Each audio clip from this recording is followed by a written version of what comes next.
Hey y'all, I'm John. and I'm Kim. Thanks for joining us for another episode of Magnolia Peach Tea Podcast, where we share real life stories to help you navigate life's ups and downs. Be sure to follow us on Twitter, Instagram, and TikTok for updates. Now let's get to the tea.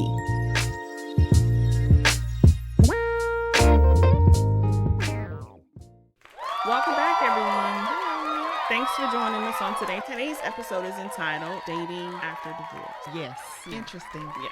So we have some guests joining us today. Hello, y'all. This is Roderick. Little brother is back for another episode. Yay! And we have a newbie here. Hi, everyone. I'm Ashley Joseph. Yay! So today we'll be talking about dating. Dating. So, Let me cross my legs. yeah. So I'm the only one that's not dating. For those of you who are new here, and I'm going to put that out. Those of you who are new here, I have been married for 26 years. So it's been probably about 29 years since I dated. And boy, have things changed since I've heard. Yeah. How long has it been since you've been divorced, John? I've been divorced since... I have to look at the paper. I don't know. But I've been separated since 2017. You know that for sure. Divorced 2020? 2020? Might be 2020. Okay. All right. Cool. And so how long after that did you start dating? Immediately. Okay. All right. Well, I mean, my situation was different. I mean, once I was separated, I was dating. So, Rod, how long have you been divorced? It'll be 4 years later this month. Okay. And Ashley?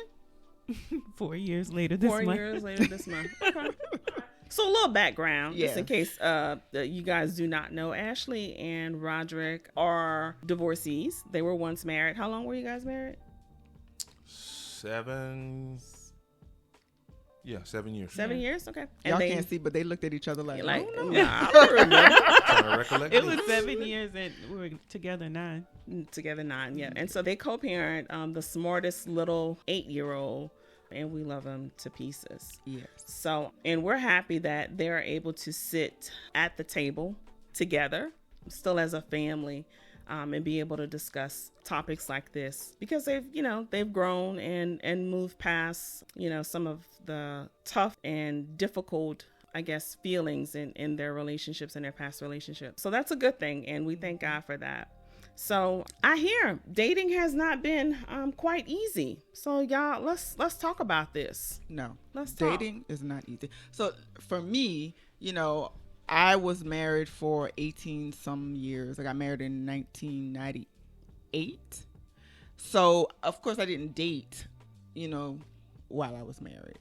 But dating after divorce is definitely different. I wouldn't say it's different because it's a different place, Louisiana versus Georgia, but it was definitely dating in my 20s versus dating in my 40s is totally different. Like, certain things that I think I would have been like okay and blushing with in my 20s, I'm like, what?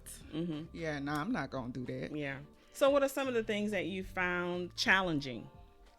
Like, do you use the dating apps? And you know what? I have used online dating apps just because I'm not I'm an introvert. So I like being by myself. But I do like, going out and having company, being in the company of people. But the dating apps, I'm going to say is a hit or miss. You can meet some really, nice people with good intentions on the dating apps. But then you can meet those who don't have good intentions. I find, and I don't know, Ashley, I don't know if you find this, but being in my 40s, I'm independent. Like, I'm not depending on anybody to finance me. I don't want a sugar daddy. I'm not nobody's sugar mama. So I find it hard to find men who are accepting of that independence and not be offended by it, because I've run into men, where I say I'm going to pay for my part of the dinner and they become offended. And I'm like, well, I mean, I'm just going to eat anyway, so I can pay for it myself. Yeah. But, they become offended. Is that something that you've seen, Ashley? Well, I feel like I'm a little bit of the opposite, because I feel like we should let the guy lead. Like, if he wants to pay for it, let him pay for it. Of course, I could pay for my own food if I had to, but I just feel like giving him the opportunity to show you that, hey, you know, I can provide this simple meal for you, and I want to do it. Is an opportunity that we should give him. Now let me back it up. So if we're having a conversation and the conversation shows me that you are a man who, you know, you want to be a leader in a relationship, or you want it to go somewhere, you know, but if you just want to pay because you figure if I pay, then I'm gonna get something in return, then no, I'm gonna offer to pay my own, so that when I leave for the night, I'm not owing you nothing, and you ain't gonna expect nothing. So how do you pick up? Is that like a vibe that you pick up on, it's a vibe. like during the dinner, or even before the dinner? Sometimes it's a vibe. Like you can agree to go out with somebody, and then they're just so pushy sometimes. It's like, why are you so, give me your address and I'll pick you up. Why would I do that as a single woman, give you my address for you to just come, and I haven't even seen your face, you know, or we may video chat. That's something that, like, I need to see who I'm talking to sometimes, but like, if I don't know you, why would I want to give you my address? So like, sometimes if you like really pushy, then I'm gonna be like, yeah, if I decide to go out with you, I'm gonna pay for myself, because I feel like you know, like that little spidey sense is saying something's not right, you know. So yeah, I pick up on vibes. And I don't know, as a man, how would you handle? Let's have first date. Are you expecting to pay, or if she says, "Let's go Dutch," are you offended? No, I'm not offended. I mean, for me, if I go to somebody and ask them out on a first date, we're going to have to establish some type of conversation, because I'm the type of person where I just can't meet somebody and be like, hey, let's go out to dinner. I would rather talk to you first, know some stuff about you, and then if I extend the invitation to, hey, let's go somewhere, first date may not be, you know, big or extravagant. Like I said, I'm not going to take you to a big steakhouse or this fancy place where we got to get all dressed up, but something simple to just establish the ground rules. I'm the type of guy, like, I'm gonna offer to pay. If she comes to me and says, hey, I want to pay, I'm not offended. I'm not gonna be bent out of shape, but at the same time, I don't have any ulterior motives of, you know, I'm looking for something or I'm trying to hold it over your head. So for me, I'm not offended, and it doesn't bother me. I mean, actually, in a way, I kind of like that, because it shows me she's self-sufficient and somewhat invested enough to be like, hey, you know what, I'm going to pay for myself. Or I've had somewhere, hey, I want to pay for the entire date. And I'm like, sometimes my conscience of just, you know, society won't let you do that. But then other times, like, you got people who have really genuine hearts. Right. Like, yeah, if I take somebody out for their birthday, I'm not going to expect them to pay. No. right. Yeah. Yeah. But you made a good point about, you know, getting to know somebody, because sometimes people will ask you out, talk about, let me take you out. Sir, do you know my name? Did you ask me my name? Well, maybe that's the reason why they want to take you out, to kind of get to know you, you know, on a So then ask me my name. face-to-face level. Let's get to know each other first, to see if we can even tolerate a dinner, you know, a couple of hours together. But then also look at it like this. Is a first date a place to get to know somebody? In this day and age, is a first date a place to get to know somebody? No. It's where you meet their representative, not really them. Exactly. Because Exactly. they are not going to be That's true. their true Their self. authentic self. True. That's true. Now that's something that I find that you have to, when dating, you have to kind of, everything that's in them text messages, good morning, beautiful, how you doing, my queen, that don't sway me. Like you don't have to tell me good morning. I don't care. You know, you can say, hey, hope you're having a great day. I might respond and I might not respond. But like, sometimes the conversations don't match the person sitting across the table from you. Like, okay. Yeah. All right. Or like, I've had conversations, like people who are very communicative in a text message, and then we get face to face and it's crickets. And I'm like, They don't know how to build a conversation and drive it. Right. It's like, oh, well, I'm gonna give him an hour. I got to go. I'm gonna give you the courtesy hour, and then I gotta go. But yeah, dating is definitely different. Definitely. So I heard you say that the reason why you kind of started dating was for companionship. You Right. just kind of wanted company and Yeah. conversation. Yeah. So, Rod, What was your reason for? So when I started dating, and this is kind of good that it happened. When I started dating, it was probably about 6 months after we were divorced, and ironically, that's when COVID started, and that was kind of the jump of getting on the dating apps and stuff. And for me, I'm what they call an ambivert. You know, I have my moments where I'm introverted, and then I have my moments where I'm extroverted. But when it comes to dating, I always have this anxiety, you know, meeting somebody, asking them out, getting to know them. And the dating apps kind of helped me do that. When I was looking, it was more for, okay, let's just kind of see what's out there first. If I stumble upon something, that's what it is. But to say at first, was I seriously looking? No. But I mean, I was willing to see, okay, what's out there. Is it something I can build on, or is it something like, hey, I'm just wasting my time? Yeah, but you brought up a good point about COVID kind of like sparking. I think a lot of the dating apps probably had like a definite increase in activity during COVID because they were all everybody was isolated. Right, those virtual dates, right? Yeah. We on like almost like a Zoom. Environment, you know, cooking dinner or eating dinner together on a Zoom thing. And that, I think that was kind of like a companionship type situation. But still, to me, it was still kind of like the people who I had situations with. It's like, okay, well, when we got face to face, it wasn't the same. And Ash, I don't know if you ever did a dating app. I have, yes. I usually get on for like 2 days and then get off and then get back on again. Why do you do that? What's your reason for that? Because I'm more of a introvert also, and I just feel like it's easier that way. Because you know, I don't stay on there long. Because like when I get the likes or whatever or the swipes, I'm like, look. Right. I probably won't be on here tomorrow. Right, exactly. So if you would like to text me, here's my number. Exactly. That I may or may not be. Yeah. Now, one thing I do, so with me, my introvert and my memory situation issues, like I can't get to know multiple people at one time. So like if I meet somebody, if somebody swipes or, you know, I see somebody who I want to get to know, I have to get off like Ash's point because I can't try to answer all these other people and then try to keep up. Okay, now this John person, what did he say? Now I gotta keep scrolling through the messages trying to see who John is, what he like, and all this extra stuff because I done talked to 15 other different people. So I'm definitely like I gotta do one at a time. If I decide or find that you ain't the one, then I'll let you know. But then if you pushy, my block game is strong, so I will block you and then move on. Y'all have to block a lot? I've only ever had to block one person. Okay. Because it was a little too aggressive when we met in person. Oh, okay. And see, that's another reason why I got to pay for myself. Because if you come off too aggressive, I'm going to go to the bathroom and you're not going to see me again. Yeah. I'm going to tell these people, here's my 20 for my drink or whatever I had. And then I'm out.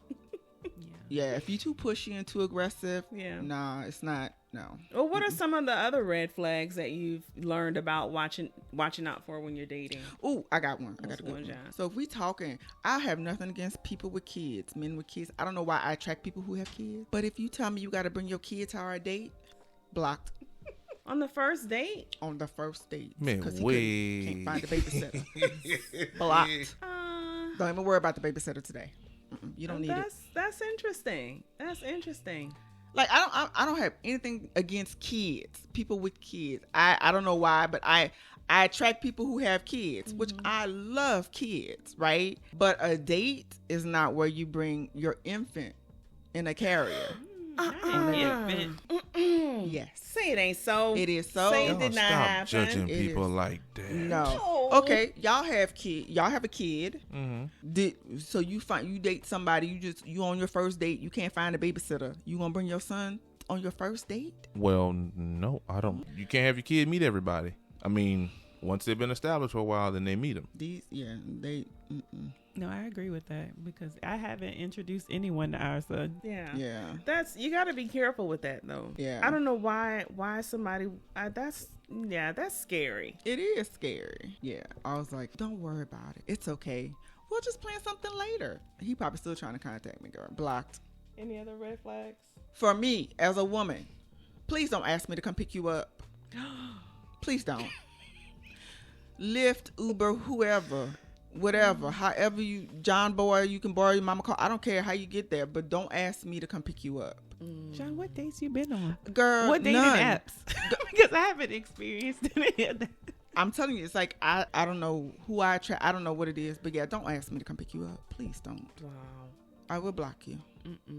I will block you. My red flag is those who are overly materially needy. Those that I want this, can you give me that? And it's I need to get my hair done, my nails done, and stuff like that. You don't know me from the man in the moon. I don't know how women can do that though. That's a bit much. I've had men tell me that they are on these apps and women are texting or, you know, chatting with them, talking about, oh, they need a place to stay because they're getting evicted or they can't pay their rent. Can you help me? And I'm like, is this somebody you dating? He was like, no, we just started talking on the app, just like I'm talking to you. I was like, oh, well, I'm definitely not one of those people. No. But that's a bit much. Yeah. That's a bit much. But like Rod was saying, if you're materialistic or if you like lack of a better word, needy, like you need your hair done, you need your nails done, baby, that's not stuff that you should be able to do for yourself. If you're gonna depend on a man to do that, then you are probably going to be lonely. Yeah. I mean, Rent. Are you gonna have the thug on the street corner? You know, he gonna do that for you. Yeah, rent. That's basic necessity. That's something you should be able to you know, provide for yourself. Right. So why would you want? How you gonna ask somebody to come be with you and you can't even provide for yourself? Cause they're living on they live a caviar life, but they got a chitlin budget. I mean, you know, you're on these apps looking for a relationship or a helpmate or, you know, whatnot. And there are some women who are looking for the come up, and that makes it bad for people who are really, genuine. But yeah, you gotta weed through the stuff sometimes, and it's like for me, I choose not to because I'm like I can't, I just can't. But I also think that social media has made dating very unrealistic because everybody is trying to outdo everyone else. But that's not real life. Right. You can't be dating the mailman and then expect him to provide for you like he's a professional athlete. Correct. It's Right. not realistic. Right. But then what a lot of them don't understand too is with the money comes everything else and more time. So find you somebody that's comfortable that can give you not only the monetary and materialistic things, but give you the actual time and care and affection that you want.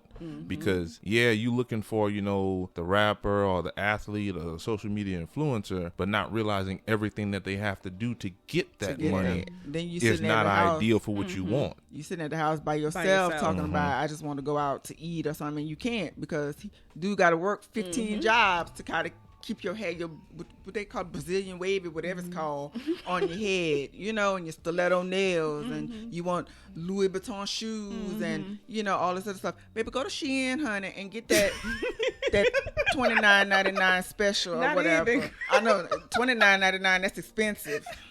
But John, do you think that a lot of the men, especially in this area, are focused on making money? Because I've come into contact with guys who are like, even though I'm on this dating app, I don't have time to date because they're so engulfed in their career. Right. So why you on the app? So you don't have time to do what you supposed to. So it's an app to date, but you're telling me you don't have time.